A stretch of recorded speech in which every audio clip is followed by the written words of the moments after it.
How to Prepare for a Stock Market Crash. Amazing Tips by Warren Buffett. A stock market crash occurs when stock prices drop significantly across a comprehensive portion of the market, resulting in substantial paper capital loss. Panic selling and underlying economic conditions causes crashes.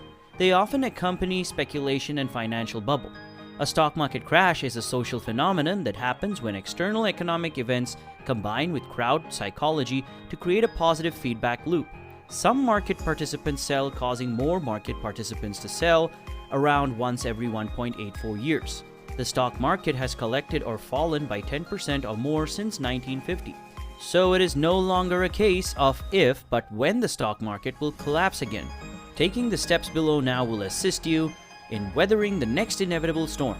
Don't forget to subscribe to our channel Money Invest for more riveting material if you want to stay up to date with new inspiration to grow financially. Stay with us with only one click of the bell button.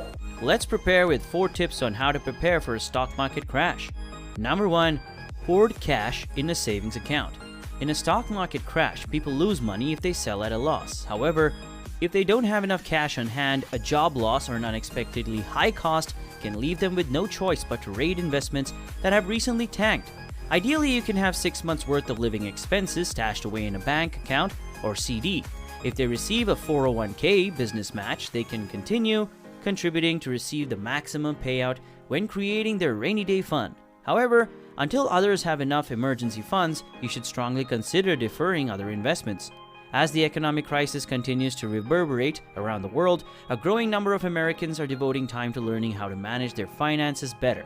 Building an emergency fund is at the top of the list. In reality, according to a recent Mass Mutual poll, more than 1/5 of Americans, that's 22%, saved at least $1,000 during the pandemic this summer. Although maintaining a reliable savings account is necessary for a secure financial future, committed savers should be mindful that there is such a thing as too much money saved. Whenever there is real turbulence in the market, most professional traders move to cash or cash equivalents. You may want to do the same if you can do it before the crash comes. If you get out quickly, you can get back in when prices are much lower. Then when the trend eventually reverses, you can profit that much more from the appreciation. Number 2, don't invest in the margin. Margin trading has a more significant profit opportunity than conventional trading, but it also comes with a higher degree of risk. The consequences of losses compound when purchasing stocks on margin. A margin call, which allows someone to liquidate their stock position or front more money to retain their investment, can also be provided by the broker. People use margin to borrow money from the broker to spend more money.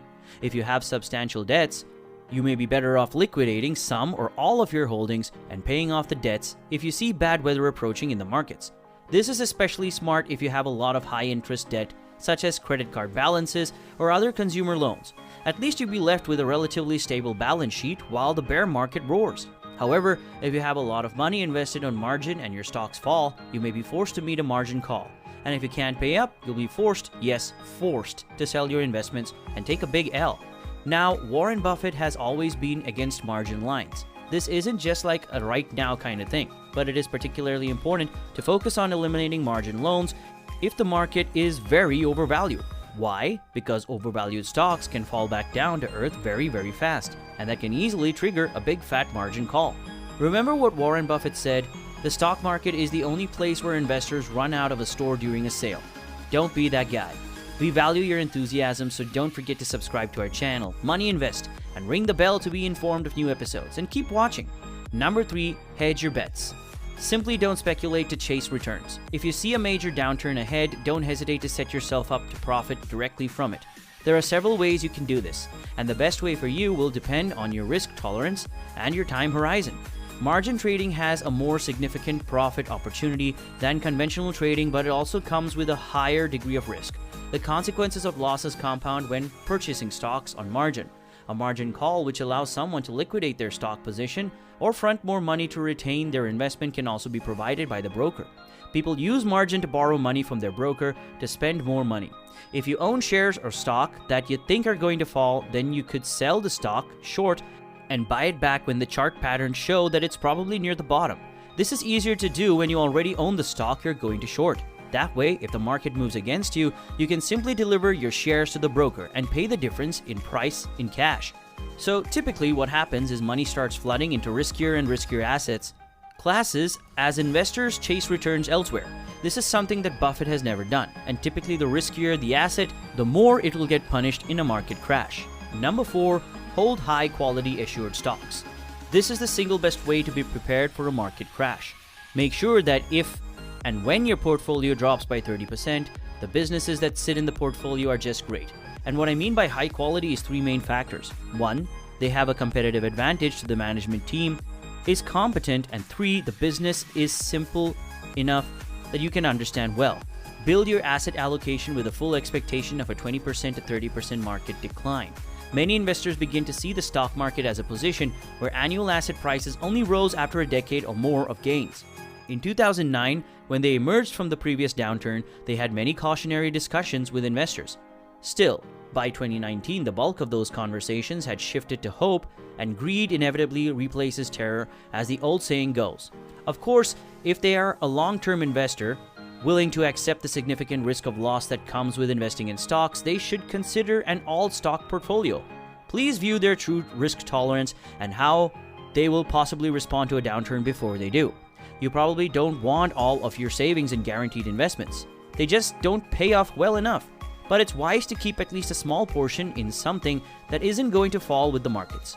If you are investing for a longer time per period, or indexed annuities or even indexed universal life insurance products can provide better returns than treasury bonds.